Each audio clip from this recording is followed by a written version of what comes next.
let's, okay, let's go to the study session. The first thing that is on there is McPherson County Humane Society, and we're right at 9:30, so I'll call Mary Steffes. Oh, we're gonna do it in here? Yeah, we're right Oh, here. Okay, I thought we went next door. No, No. Okay.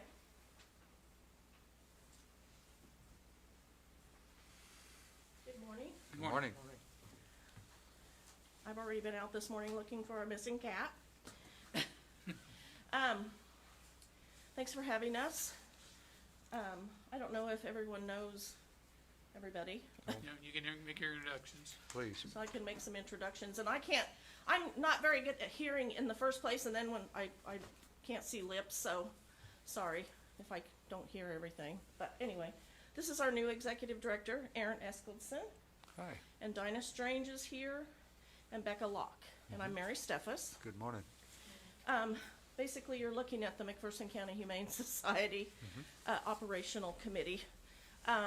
We do have a board of about 5 additional people, but we're the active members. And Dinah and I have been involved in the Humane Society I know I've been involved for about 15 years. Dinah's about the same amount of time, and it's just beyond exhausting. So, we both just this year have just decided that we've really reached our breaking point. We've put in thousands of hours, and I've missed, and I'm sure all of us have missed, countless events and things, and it's too much. So, the end of November, Dinah and I are both stepping away from the McPherson County Humane Society Board. So, we have made the decision about 6 months ago or so that couldn't even happen unless we had some sort of plan, perpetuation plan. So we made the decision, the board made the decision to hire an full-time executive director, just like every other nonprofit organization has. So Erin stepped in the 1st of September and has taken over most all of the daily ongoing functions that Dinah and I have, and Becca as well, have been doing for many, many years. It's been a huge relief. But with hiring an executive director comes, some sort of a financial scenario ongoing. I did send our agenda Friday, so I'm assuming you've had a chance to look it over. I guess, first and foremost, it's just, what does the McPherson County Humane Society provide to the city of McPherson? And I have a real hard time reading with these fogged up glasses, too. You can But, pull your mask down to read. Okay. Basically, as you guys know, a Fix-A-Cat program was implemented, I think, in 2009. So, and that was funding that came from the city, and we have received that funding every year since 2009, and we very much appreciate that funding. Those funds go towards spay and neuter surgeries for cats in the community, both individuals that come to us and get a voucher to have cats fixed, either their own cats, neighborhood strays, that sort of thing. We use the Fix-A-Cat funds to spay and neuter the cats that come through the shelter, and then we also use the funds for trap TNR services when we have available individuals to help us with trapping. So some years we've had more trap and neuter and release surgeries than others, but that's what the Fix-A-Cat money is used for. And then, I'm sure you've read through this, but we are a no-kill shelter. We do not euthanize any cats unless they have a terminal illness or they've been injured or they come in injured and, aren't expected to survive their injuries. So the population at our shelter fluctuates up and down, and historically it was very high. It was really unmanageable. Somehow we managed to get through it. In the last 3 to 4 years, we have, I feel like, kind of gotten a handle on the population at our shelter. We've gotten way more active on social media. Adoptions have really increased. It seems like about the same number of cats come in as always, but we just have really worked hard at the adoption segment and feel like we've done a really good job of getting cats, you know, in and out. So anyway, that's basically what the funding has been historically. And just, you know, the city knows, according to the information that we sent you, that a good percentage of the cats that come into our shelter are coming from outside the city limits. So we will be having this similar meeting with the county officials, because we really feel like it's time for the county to step up and, you know, do their share, because basically the financial burden of fixing all the cats right now is on the city. And there's documents in our report that show percentages of how many cats are being fixed that came from within the city limits and how many are outside the city limits. And so, like I said, at this time we are just, since we are losing two very active board members, we just feel like it's time to have these meetings with both public entities in our county and just determine our plan, you know, moving forward if it works, and so that we can be around to serve the city and county of McPherson for many years to come. Good. So, are there any? I'm going to turn it over to Becca, because Becca handles all of our QuickBooks and a lot of our financial information, and she works one-on-one with our financial planner, Erin Mayfield, at Edward Jones, and she's the one that put all the financial information together. But before I do that, do you have any questions in general just about the Humane Society or what we do? I don't, no. No. I appreciate all you've done. Okay, thank you.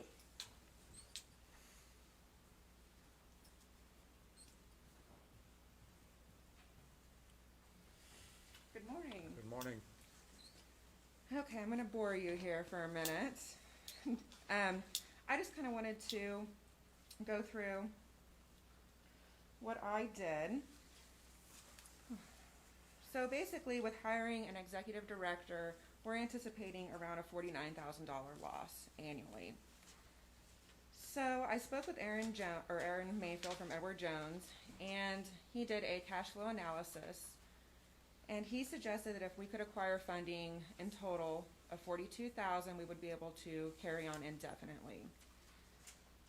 So what I've done is we went ahead and took our intake summary from the period of October 1st of 2019 to September 30th of 2020. During that time, we had 196 cats come through our door. Of that, 54% came from the city limits, 30% came from the county, 11% were from others. We have taken a few cats from Wichita, like if they were on the youth list, and then we just couldn't find records for 6%. So what we figured was, you guys already give us $12,000 a year, and then if we received an additional total funding of $30,000, that would bring us up to our $42,000 that is required. Obviously, we're not going to get funding from other areas or from unknown percentages. So I went ahead and took the 54% from the city and the 30% from the county and got a percentage of that total to arrive at the funding requested of $27,000 total from the city and $15,000 total from the county. Of that, $13,500 would be allocated to fix a cat, and $28,500 would be for the additional director salary, which is about half of that salary plus some payroll taxes. That brings us to a allocation of $8,679 for Fix-A-Cat, and then $18,321 for the director salary portion. If we do not receive funding, we will have to close our doors in 12 years. We do have a large sum of money sitting in an investment account at Edward Jones. Right now, it's about $440,000. It is important to note that we are trying to be proactive, because even if we receive all the funding we are requesting, we still will have around a $19,000 annual loss. So it's our hope to use the earnings from that investment account to make up that difference. So we would prefer not to dip into that so that we can carry on indefinitely for the residents of McPherson. So, I don't know if you have any questions regarding how Yeah, we arrived at that? I'm gonna ask you a question on your figures to come up with the 27. We have intake of 54, but we ended up with 64%, and the county went up as well, 30%. But I would have guessed that their part would have been higher than 30 from what you read before. But I'm just questioning the split. Well, we had 105 cats from the city, and then 58 from the county. So 54% of that was the, Yeah, that's what I'm saying, and but you want 64% of all the funds, you want an additional 10%. yes, because since we won't be able to receive funds from other sources or unknown, we have to take the 54 and 30%, basically make that 100% of the 42,000 that we're asking. So I did that so I could allocate appropriately the amount of the 42,000 to each the county and city. The other thing is, and I'm just making a comment, is we have a fall retreat coming up in a couple of weeks. I don't believe that we can take this information and we can talk about it, but we've asked many of our departments to cut back so that we have the right cash carry forward to meet what the budget was that we submitted in August. So I'm not saying no, I'm not saying yes, but I would like this to be on the agenda for the fall retreat so that we can talk about how are we going to do this, because we already into the end of this year, which we've made a lot of cuts on, and then next year's budget is already been approved by the state. So if we are going to change from 12,000 and increase it to 27, which would be an additional 15, we have to find that 15 somewhere that somebody else won't get. So I would like to be able to discuss that.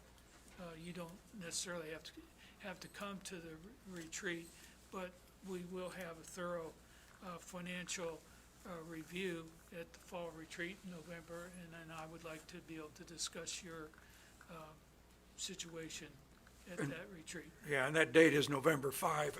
Excuse me, that date's November 5 is when our fall retreat is. So we'll be meeting all day that day and on if we need to. Hopefully we don't drag it out too much longer, but we want that on the agenda, and I guess I'd ask Nick to put that on as an agenda item. We'll discuss it and go from there, and we'll get back with you. Any direction or information you want from staff to prepare for that? No, I think that the Humane Society has given us a lot of information. Yeah. So we have all the information. We really don't have much information in-house. It's all outhouse information. Janetta? Janetta? Yeah. I guess I have a question. It's the 15,000 you're requesting for 2020, and then that moving forward every year thereafter? Yes, it would be an annual, Yeah. mhm. But this late in the year, you don't need $15,000 this year.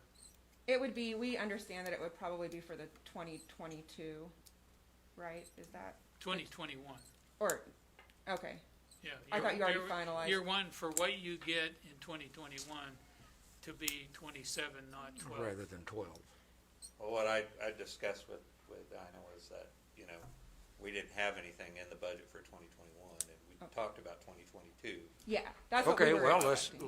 let's make it, You don't let's talk have about it for anything 22. Fix-A-Cat in We have 21? just the money for Fix-A-Cat. That's what I'm saying, is we will have to look at, is there a way to accommodate that? But we'll Okay. do that at the exchange, but then if we come on board, and a big if is where the county is coming from. Yes, Because if they're not gonna come on board, I don't see us taking on the whole thing? If the county doesn't come on board, we, will probably not take any more county cats. It's just not feasible for us. Well, and that's, I mean, obviously, that's a decision that has to be made at that time, Yes. so. Okay, when do you plan on presenting this to the county? We don't have the meeting scheduled yet, I'm working on that. Okay, We corresponded with, Keith Becker okay, by email, so we're gonna try to get a meeting arranged with them. okay. Hopefully this month, Okay, or November, I mean. And they meet on Monday at 9 o'clock, or Monday Yeah, mornings at okay. 9, so. okay, but we will definitely discuss in our retreat. So I guess I need to understand what they asked. 27,000 Oh, for 22. 2022. nothing. And our regular fix-a-cat allocation for 2021, is that correct? Correct. Yes, that won't change. Okay, well then, Okay. if that's the ask, then there's nothing to discuss at the retreat. Yes, there is. Oh.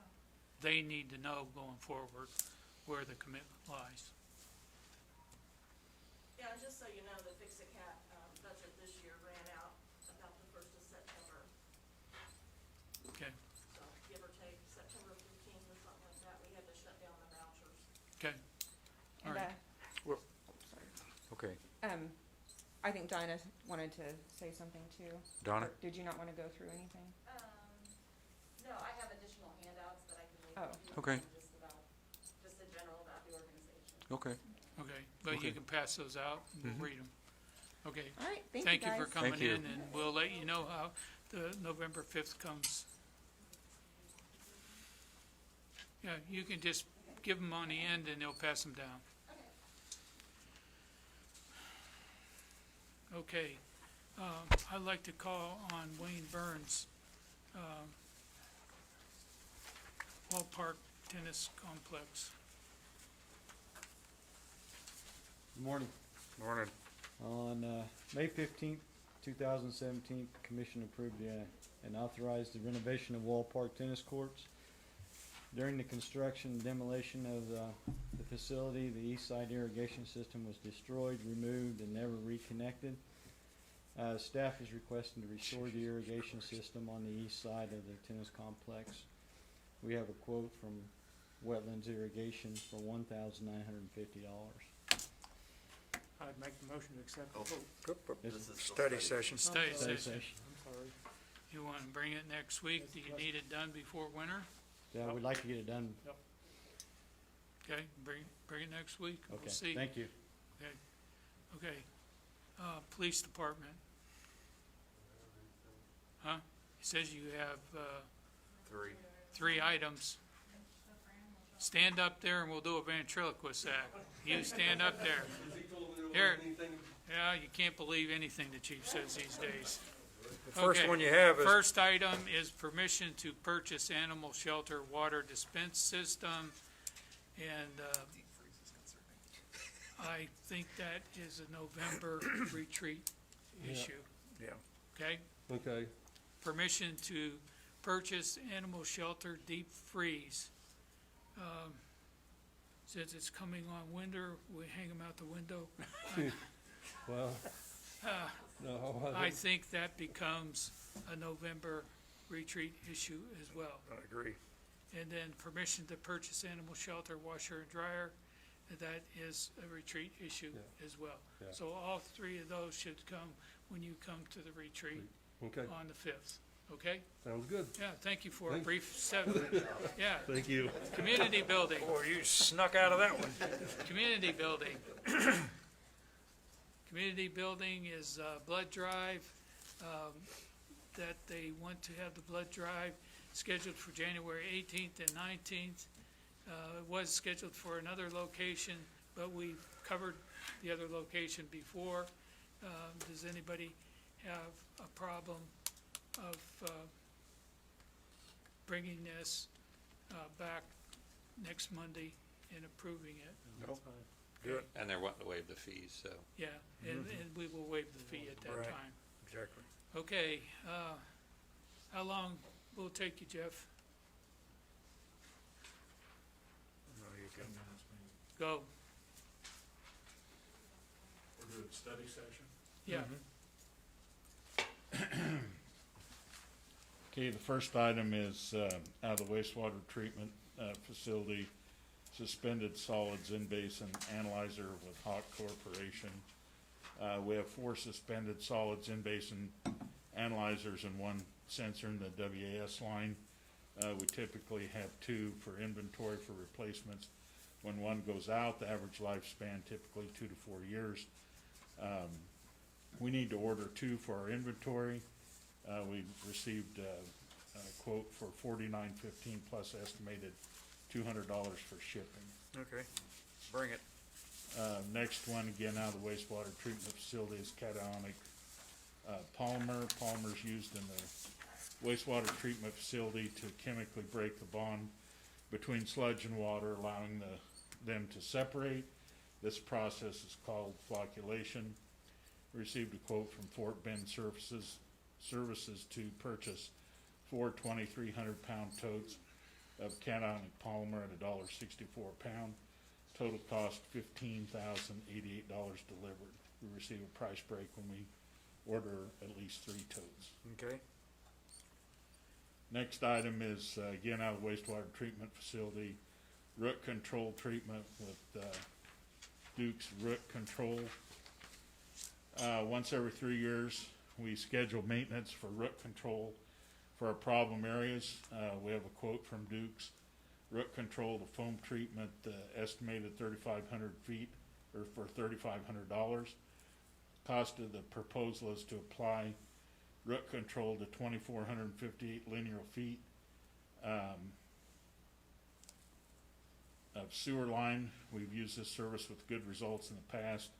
Final quantities and total cost may vary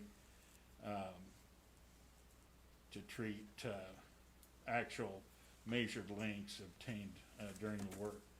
We currently contract with Dudes to treat 19,000 feet of sewer main. The first treatment's only guaranteed for 2 years. This 2,458 linear feet of sewer is in the 2-year cycle. Next year, in our regular cycle, Dukes will treat this amount at a lower cost to get all the lines on the same schedule. good. Okay, is Okay. this in the budget? Yeah. Okay, Next is a repair to the sewer tract from Louis Service Center. The rear main seal is leaking and the radiator clutch fan needs to be replaced on the sewer tract. We received an estimate from Louis Track Center for $1822.59 to replace the rear main seal and $997 to remove and replace the radiator clutch fan. Okay, my Bring it. suggestion would be that we bring this back to this city commission session so Louis can get working, the truck's back in yeah. service, So- is that correct? No. Okay, No, so Let's- we'll bring it back after recess, okay? The next item is the installation of lifting trolley with Donlinger Construction. On October 5th, the commission approved Donlinger Construction install a lifting trolley in the Headworks building for a cost not to exceed $45,188.